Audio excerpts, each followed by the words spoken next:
She was threatened, ridiculed, and tortured, but her Christian witness and love for Jesus were strong.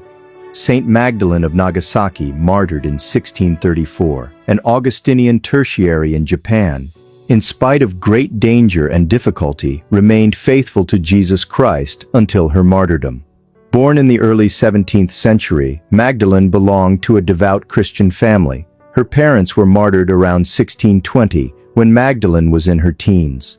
It was around this time that the first Augustinians arrived in Japan. As a committed Christian, Magdalene made herself known to them. She served as a catechist and interpreter for the early Augustinian missionaries. She found their Augustinian spirituality appealing, with its emphasis on the search for God, interiority, and community.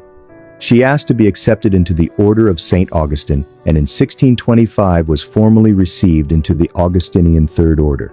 Being a Christian in Japan became more and more difficult as the persecution became stronger. Magdalene fled to the hills, where she worked at bringing the Word of God to those who did not know Jesus and strengthening the faith of those who did. In 1632, the Augustinians Francis of Jesus Terrero and Vincent of St. Anthony Simoens, who had been her first counselors, were burned to death because of their Christian faith. This served to make Magdalene's faith and commitment to Christ even stronger. She located two other Augustinian friars, Martin of St. Nicholas Lumbreras and Melchior of St. Augustine Sanchez. They continued to develop her appreciation and practice of Augustinian spirituality. Eventually, these two friars were also martyred. Magdalene then took as her spiritual guide Jordan of St. Stephen, a Dominican. Since Dominicans also follow the rule of Augustine, the spirit of Augustine continued to grow in her. She considered becoming a full-fledged Dominican sister, but continued religious persecution kept her from doing so.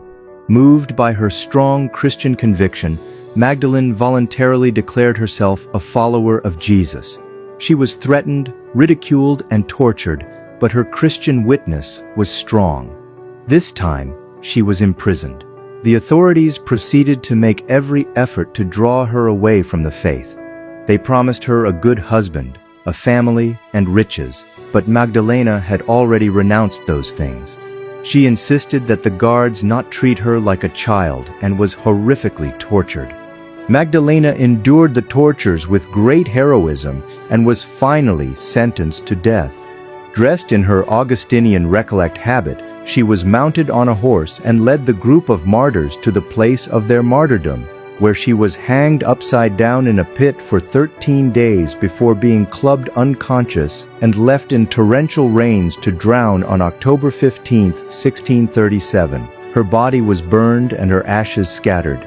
She, along with the Dominican martyrs of Japan, was beatified in Manila in 1981 by Pope St. John Paul II and was later canonized in Rome on October 18, 1987, by the same pontiff.